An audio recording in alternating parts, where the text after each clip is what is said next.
ஆண்டவராகிய இயேசு கிறிஸ்துவின் விலையேறப்பட்ட பரிசுத்தமுள்ள நாமத்தில் அன்பின் வாழ்த்துக்கள். இந்த காலையில் உங்களை சந்திப்பதில் மகிழ்ச்சி அடைகிறேன். இந்த நாள் உங்களுக்கு ஆசீர்வாதமாய் மாறுவதாக. ஆமென். Praise the Lord. அதாவது மற்றவங்களை குற்றப்படுத்தாம ஆலோசனை சொல்றது சரி, அவங்களுக்கு புத்தி சொல்றது நல்லது. குற்றப்படுத்தி பழகாதீர்கள்.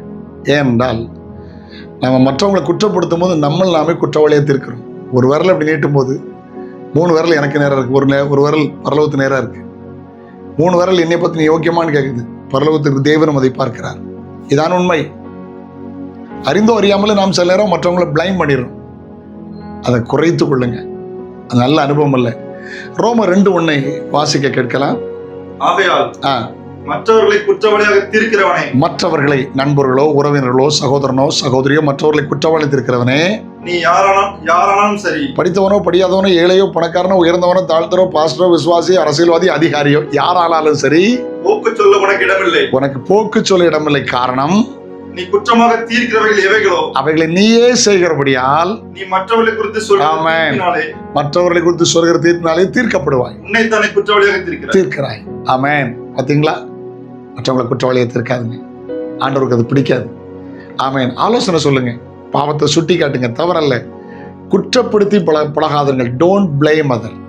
மற்றவங்களை குற்றவாளியை தீர்க்காதுங்க. சீனாவில் ஒரு முறை பழங்காலத்தில் நடந்த சம்பவம்.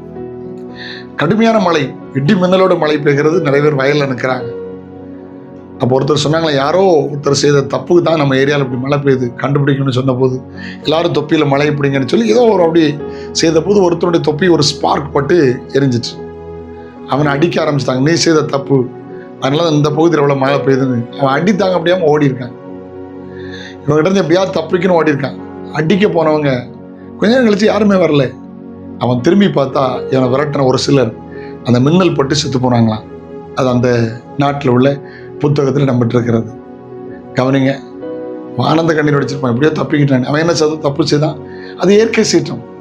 மழை காலங்களில் மழை பெய்யும், இடி அடிக்கும், மின்னல் வரும். ஆமாம், அதுக்கு ஒரு மனிதன் செய்த தப்புக்கும் சம்பந்தமே இல்லை. மற்றவங்களை குற்றவாளியை தீர்க்காதுங்க. அல்லேலூயா. ஆண்டவர் நல்லவர். ஆமென். கர்த்தருக்கு ஸ்தோத்திரம். ஒரு பெரிய போதவருடைய பிள்ளைகள் சின்ன பிள்ளைகளாக இருக்கும்போது ஓட்டப்பந்தயத்தில் பங்கு பெற்றாங்களா. ஒருத்தன் ஜெயிச்சுட்டான், ஒருத்தன் தோத்துட்டான். அவங்க அப்பா கேட்டாரான், டேய் 2 என் பிள்ளைகள்டா, அவன் ஜெயிச்சிருக்கான், நீ தோத்துருக்கே. இளையவன் சொன்னானா, அப்பா உங்களுக்கு விஷயம் தெரியாது, நான் தான் எல்லாரும் ஜெயிக்கிறதுக்கு கழுதையை விரட்டின மாதிரி விரட்டினேன்னு இருக்கேன். நான் தோத்துட்டேன்னு சொல்லாம நான் தான் விரட்டினேன்னு இருக்கேன். இதில் ஒரு உண்மை என்ன தெரியுமா? முன்னால் ஓடுறவனுக்கு எதிர இருக்கிற ரிப்பன் மட்டும்தான் தெரியும். பின்னால் ஓடுறவனுக்கு அவன் நொண்டி ஓடினான், அவன் கிழிஞ்ச பண்ணின்னு போட்டிருந்தான், முடி இப்படி இருந்துச்சு, ஏன் தெரியுமா? பின்னால் ஓடிட்டு இருக்கான். உங்கள் வாழ்க்கையில் முன்னால் ஓடுங்க, மற்றவங்களை குறை சொல்லாதுங்க. நீங்கள் ஆசீர்வாதமாக இருப்பீங்க. திருத்திக் கொள்ளுங்கள், திருந்துங்கள். ஜெபிக்கலாமா? தகப்பனே, நாங்களும் மற்றவர்களை குறைப்படுத்தி வாழாதபடி மற்றவங்களுக்கு ஆசீர்வாதமாக மாற்றும் கிருபை தாரும். இயேசுவின் நாமத்தில் பிதாவே, ஆமென். God bless you. நான் உங்களை சந்திக்கிறேன்.